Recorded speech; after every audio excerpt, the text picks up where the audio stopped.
So if you read The Messenger this week, you've read part of this story. But if not, I'll share it with you again.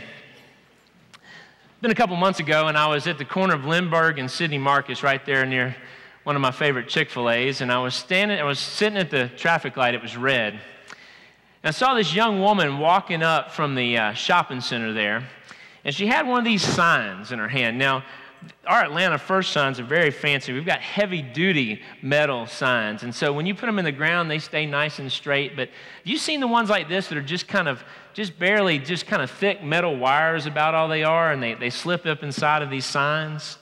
And a lot of times you'll put them out if you're having a yard sale or during the election process. We see a lot of these kind of signs plopped down in yards all over the place. Well, she had 2 or 3 of them, and apparently it was her job that morning to go and place one of those signs at each of the 4 corners of the intersection so that anybody coming through that intersection would know about the business that she worked at down in the shopping center. Now, I watched as she walked over and kind of found a little place in the ground, and she took that sign, and she had on high heels, and she was holding the other signs in her hand, and she kind of stuck this one in the ground, and she's fiddling with it, and she kind of, with her tip of her shoe, because you really don't have much surface area on a hill, so I'm told, she's trying to get this sign in the ground. And all of a sudden, she sticks it in the ground, and it's kind of just hanging lopsided. You can't really read it from any direction, and she kind of stands back. She looks at it, she shrugs her shoulders, and she walks to the next corner. By this time, the traffic light was turning green, and I pulled away from there. And I imagined that what she was saying to herself as she looked at that sign was, "That's good enough. That'll do. I'll go on to the next corner." And all of a sudden, in my mind, I asked this question: when did good enough become good enough? When did good enough become good enough? I'll be honest with you, as I asked the question, as I'm pulling away from that intersection, I really wasn't prepared over the next couple of months how many ways I've thought about this, and how my initial reaction of really kind of being judgmental of this young woman, all of the many ways that we can think about good enough. If you've seen the picture for the sermon series, it's an old red chair that's disheveled and has seen its better days, and it's in a room with a wall that needs to be painted, and one of its legs is being propped up by a cinder block and some books. When did good enough become good enough? One of the things that I do is as I think about a sermon or a sermon series, we kick off this 5 weeks of good enough. One of the things I do is I just start jotting down ideas. I just start kind of letting my mind wander through it. And so it was, well, when did good enough become good enough? Or am I good enough? How much is enough? Enough is enough. 8 is enough. Anybody remember that show? 8 is enough? Now, that has nothing to do with the sermon series, but you just keep jotting down things. You just keep trying to let your mind flow and wonder. So this morning, I'll admit we're going to wonder a little bit, because we'll begin to think about these many different ways that this impacts our Christian faith, particularly as we focus on stewardship this month. We've just had our time of stewardship for our time and our physical talents of where we're going to be in ministry over the coming year. And this month, we'll build toward that time at the end of this month where we will make our financial commitments to the mission and ministry of Atlanta First United Methodist Church for 2011. So the way that we will build toward that is thinking about this concept of enough. And when did good enough become good enough? It's interesting because as I began to read on it, one of the concepts that has come to be known in the technical community is literally the theory of good enough, or the hypothesis of good enough. And it seems as though in the technical age, in the digital age, that as we develop new software and hardware, and as we develop new systems electronically, within the engineering community, there is actually a whole movement toward good enough. It seems that what they do is they balance the ability to get a product to market and they try to figure out what level that product needs to be to make it to market. Or they try to figure out the threshold of what is good enough in the market. I'll give you an example. There was a whole article about these two gentlemen, and they noticed that as digital cameras were on the rise, as we began to move away from film cameras toward digital cameras, they looked at the sales figures and realized that the cameras that were outselling everyone else were the little disposable film cameras. It seems as though people were willing to sacrifice quality for convenience.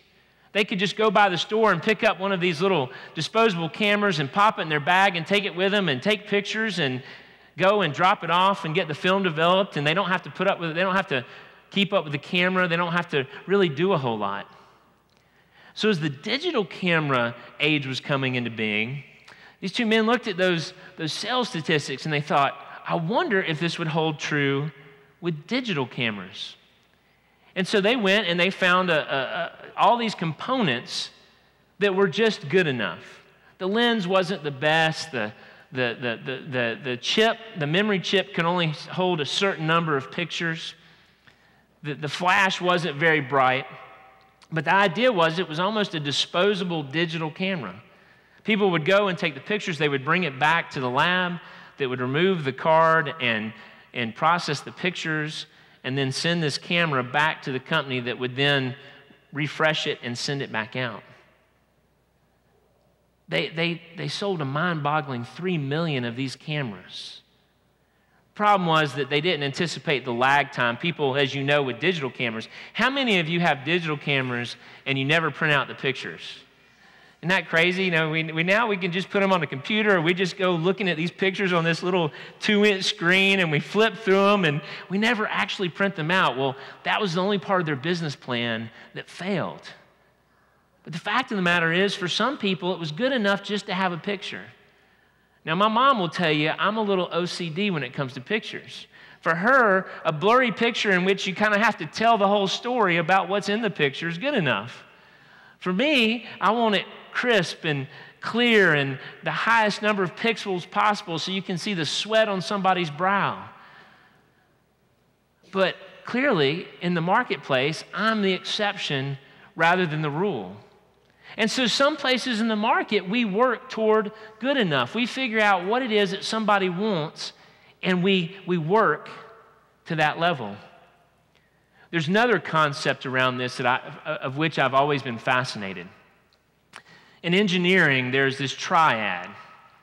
And the 3 points of the triad are cost, quality, and speed. You heard this before? Cost, quality, and speed. And the theory is that you can have 2 of the 3, but you can never have all 3. So in market terms, something can be cheap and fast, but the quality's not going to be very good. Or something can be cheap and very high quality, but it's going to take a long time to deliver. And I got to think through this. So, no, cheap, high. And the third one holds true too. You get the point, right? You can't have all 3 at the same time. It can't be cheap, fast, and good. At any given time, you can only count and depend on 2 of those being true. At some point, you have to say that the third point of that triad is good enough. I'm either going to have to wait a while, or the quality is going to be less than I expected. The last one, this is an important one. The last one is, it can be good and fast, but if it's good and fast, it's going to cost you. So we think about that. We think about that in the context of our Christian faith. And I want to hit us real quick this morning with just a handful of ideas about when did good enough become good enough and what is good enough. And we're going to flesh this out over the next 4 weeks together. I started trying to think about biblical understanding of good enough. How much is enough? Now, Jesus, he gets right into it. You remember, these will all be things that are familiar to you, stories, concepts that are familiar to you. In Matthew chapter 5, verse 38, Jesus says, "You have heard that it was said, an eye for an eye and a tooth for a tooth. But I say to you, do not resist an evildoer. But if anyone strikes you on the right cheek, turn to them the other also. And if anyone wants to sue you and take your coat, give them your cloak as well. And if anyone forces you to go the first mile with them, go also the second mile."